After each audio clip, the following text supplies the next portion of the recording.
Hey there, it's Sherry Smotherman Short from Painless Blog Analytics, and I wanted to show you some of the error messages that people are getting when they go into their Google Analytics that have to do with the transition to GA4. Now, some of you may get this message first, and it asks you to select a property, and you can just pick your property here. But when you hit save, you may see a little message down here in the corner that says internal error. It doesn't look like I'm getting it this time. So if you do get that error message, you may get it a couple times, and then it just seems like all of a sudden it takes and you don't see that anymore. So keep that in mind, that that's one thing that you may see. Now, that first error we saw usually comes up when you are looking at your GA4 page, but I wanted to show you a couple things that come up here if you are on your Universal Analytics page. The first one is this message right here, this big old countdown clock, which is a pain. And then up here at the top, you've got this other error message that's now in red. And what we need to do with that is we need to actually go through some of the things in the Setup Assistant. These are relatively new, so I'm going to click Go to Setup Assistant. So right now we are going to the Universal Analytics property. And what I want you to do, if you have not done so already, is turn off this automatically set up a basic Google Analytics 4 property. We just don't need that. It's better for us to do our own thing there. Now, I'm going to click here to go to my GA4 property. And that is actually opening up in another window. You can also click this button, and it's going to take you the same place. Now, what we need to do when you're in the Setup Assistant, there is basically a checklist that you need to mark that you've completed all these things. And this check is what's driving all the messages saying that you need to take care of this. So when we're in our Setup Assistant here, you'll see this checklist, and right now it's got 0 of 7 marked complete. So we want to go through and correct these. First thing that we're going to look at is data collection. If this says data flowing, that means everything's fine. If you see a message here that says no data has been received in the last 48 hours, that means there is some sort of issue with your setup for Google Analytics 4, and you'll need to investigate that further. But since this says data is flowing, I'm going to click this arrow here, and I'm going to mark this as complete. Now, the next thing I'm going to do is it's asking me, do I want to turn on Google Signals? This is one that I think you need to spend a little bit of time thinking about. A lot of this has to do with Google Ads. Now let me show you what Google Signals actually does. And I will have this linked below the video.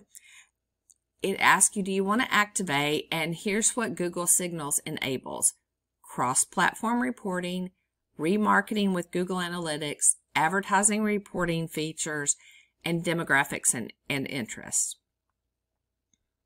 Now, when it is talking about remarketing and advertising, this has to do with people who are purchasing Google Ads to send people to their websites. Most bloggers don't do that. It also is what turns on cross-platform reporting, and it gives us demographics and interests.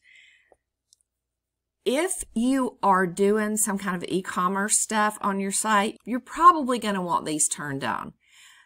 Now, I chose not to turn on Google Signals on my site, even though cross-platform reporting and demographics and interests might be something that would be interesting to see. But we had demographics and interests in Universal Analytics, and I rarely ever even looked at it, and certainly didn't take any kind of action on what I saw. So for me personally, I chose not to turn on Google Signals. And let me show you why. When you click on Manage Google Signals, here at the top, it talks about Google Signals data collection. There is quite a few things that you have to do privacy-wise if you are using Google Signals on your site. You've got to make sure that you've got the right privacy policy that covers everything. You've got to make sure that you've got things set up so that users can access or delete their information. And when you get down here to this bottom part, you have to click this, I acknowledge that I have the necessary privacy disclosures and rights from my end user for the collection and processing of their data. Personally, I felt like if I decided to do this, I would probably need an attorney to help me make sure that my privacy policy and all my other disclosures and such complied with all this. That's the reason I chose not to turn on Google Signals. So let me go back to the assistant. Of course, you'll do whatever you choose here. You may turn those on or you may turn them off, whatever you want to do, but you just need to make sure that you mark it as complete.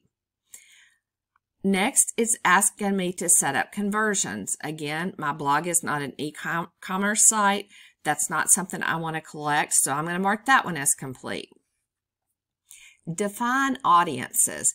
Now, in Universal Analytics, I only had one audience. So when they're talking about audiences, they're talking about situations where we've set up a specific audience. So, for example, you may set up an audience that is all the people who have purchased this item, or all the people who put something in their cart and abandoned it, so on and so forth. So again, because I don't do e-commerce and I didn't have any separate audiences in Universal Analytics, I went ahead and just marked that complete. I did not want to make any changes. Next, we get to the Google Ads section, and basically this is saying, hey, if you run Google Ads trying to drive traffic to your site, you might want to hook this up. I don't do that, so I'm going to go ahead and mark it complete. Same thing, bid on GA4 conversions. I don't even quite understand that, but it has to do with Google Ads, so I'm saying no. Same thing with this target ads to GA4 audiences. Since I don't do Google Ads, I turned all those off. Now, if you go back up here, this is 7 out of 7 complete, but what I have figured out is that if you don't do this advanced setup, you're still going to get some of those weird messages. So I'm going to click the down arrow and manage users, and you can manage users at any point in time, and it's just asking, do you want to import them from Universal Analytics? Do you want to manage them yourself? Or do you want to mark it as complete? I know I'm a user on here, so I'm just going to mark that as complete. I can always go back in at any time and update my users. Import data. Now, this sounds like, ooh, I'm going to be importing my Universal Analytics data, and that is not the case. It's asking, hey, do you have more data sources than just Google? And if you do, have you imported the data from those places into your Google Analytics? I don't, so I'm marking as complete. Link to BigQuery. Most of us have not even heard of BigQuery. It's basically like this massive, massive database that Google has where you can store all your information there, but then you have to figure out how to pull it down from there. So I'm just going to use the version of analytics that I can find here in my interface. Okay, then it wants to know, do you want to set up user ID? And my business does not generate user IDs, so I'm going to mark as complete. And then use measurement protocol. Most of us are not really going to care about this, so I'm not going to go into that much. If you choose to read more and you have questions or whatever, give me a shout. I might be able to help you with that, but for the most part, we're good with whatever Google has set up for us. And I'm going to mark that one as complete. Okay. Now, let's go to home here.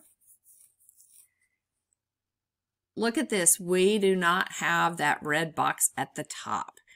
Now, if I go to my Universal Analytics, I'm still going to get the timer, and it's saying, hey, this property is going to stop processing data on July 1st.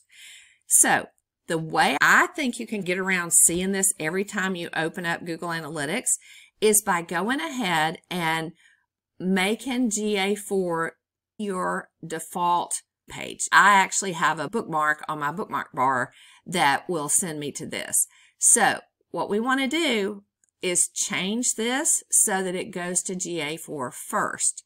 Now, one of the nice benefits of that is that's the first thing you're going to see when you click on your bookmark. And to me, if you see it more often, eventually you're going to get a little curious and you're going to dig into it a little bit more so you don't have as much of that out of sight, out of mind going. So what I'm going to do is I'm going to go to my GA4 property